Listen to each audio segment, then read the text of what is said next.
मुझे खुशी मिली इतनी मधुबन में ना समाए. अक्षय, एक कोणत्या कपड्यात आला तू? हां, डिलिव्हरी बॉयच्या, गिग वर्करच्या? कशामुळं? अहो भाऊ, ट्रेंडिंगमध्ये आला होता ना व्हिडिओ. 700 रुपये कमाई, 12 तास काम करून सुद्धा. परवडेल का तुम्हाला? करून बघा ना एकदा काम.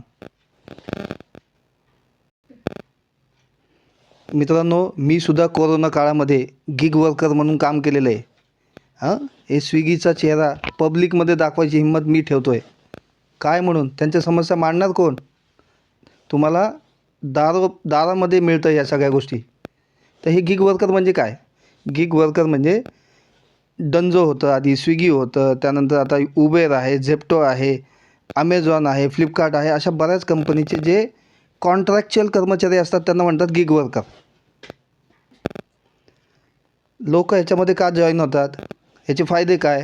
तर कामाच्या वेळेमध्ये लवचिकता मिळते याच्यामध्ये. अतिरिक्त कमाई. गरजेचं नाही आहे तुम्ही एका ठिकाणी कामाला आहे म्हणून दुसरीकडे करता येत नाही. पार्ट टाईम काम करू शकता, फुल टाईम काम करू शकता. तिसरं, मालकच कोण नाही आहे, आपल्या मर्जीचे मालक आहे भाई आपण. चौथं, अशी एंट्री केली की लगेचच काम चालू. कोणच असं त्याचं रजिस्ट्रेशन झालं एकदाचं, तुम्हाला मनाला जेव्हा वाटेल तेव्हा काम चालू करू शकता. आता 31 तारखेला डिसेंबरला त्यांनी हडताळ म्हणजे संप पाळला आणि त्यानंतर एका फूड डिलिव्हरी कंपनीने सांगितलं, आम्ही हडताळ पाळला तरीसुद्धा आम्ही एवढ्या ऑर्डर एक्झिक्यूट केल्या, म्हणजे संपन्न केल्या. त्यांना काय सांगायचं होतं? म्हणजे आमच्या गिग वर्करवर त्यांना विश्वास नाही आहे? विदाऊट गिग वर्कर काम करू शकतात? जरी आम्ही डिलिव्हरी बॉयचं काम केलं ना, तरी ह्याच्यामध्ये सन्मान मिळत नाही. सगळ्यात मेन समस्या ही आहे. तर काय बघायचं आहे आपल्याला? सन्मान बघायचे आहेत. नोकरीची हमी नाही आहे, कारण कॉन्ट्रॅक्टचं काम असतं. दुसरं, सामाजिक सुरक्षेचा अभाव आहे. म्हणजे सरकारने पण, गव्हर्नमेंटनी शातीर दिमाग लावून सुद्धा काय केलेलं आहे? कर्मचाऱ्यांमध्ये आणलेलं नाही आहे. स्टार्टअपच्या नावाने ह्यांना गिग वर्कर संबोधलं आणि जे सामाजिक सुरक्षेचे जे काय कायदे असतात, कानून असतात, ते ह्यांना लागू पडत नाही. उत्पन्नामध्ये अनिश्चितता आहे. कमीत कमी 10 तास काम करावं लागतं, तर कुठं तुमच्या हातामध्ये 600-700 रुपये त्याच्या पुढं जाऊ शकता तुम्ही. त्यानंतर दुसरं आहे, आरोग्यावर परिणाम होणार. कंटिन्युअस गाडी चालवणार, पाठीचे त्रास, कमरेचा त्रास, मानेचा त्रास, डोळ्याचा त्रास आणि लिफ्टमध्ये चढून मेहनतीचं काम आहे. खाली उतरायचं, लिफ्ट आहे ना, ती लोकं वापरूनसुद्धा देत नाहीत. बऱ्याच समस्या आहेत. मी वैयक्तिकरित्या अनुभवल्या ज्या समस्या होत्या त्या सांगतो आहे. मिनिमम 10 तास काम केलं, जे मी करू शकत नाही. मी स्वतः करू शकत नाही, कारण शिक्षण झालेलं आहे. त्यानंतर लाज वाटते काम करायची. का करायची? कोरोना होता, वेळ होता म्हणून आम्ही एकदा ट्राय करून बघितला. तर ते एक समस्या, 10 तास काम करायचं. दुसरं, जेवण आपण लोकांना देणार, पण आपल्या जेवणाची टायमिंग नाही आहे. ऑर्डर कॅन्सलेशन झाल्यानंतर, एकदा ऑर्डर कॅन्सल झालं कस्टमरच्या एंडनी, कुठूनही कसंही कॅन्सल झालं, त्याची पेनल्टी हे तुमच्या डिलिव्हरी बॉयच्या अगेन्स्ट मारली जाते. एक जेवण मिनिमम 200-250 रुपयाचं असतं, त्याला मिळणार 20 रुपये, त्याच्या अगेन्स्ट देणार 250 रुपये. तर 3-4 ऑर्डर जेव्हा मारतील इन्सेंटिव्ह मिळाल्यानंतर, तेव्हा कुठं ते पैसे रिकवर होतात. त्यानंतर पुढचं रेट किती? सुरुवातीचा फक्त 20 रुपये.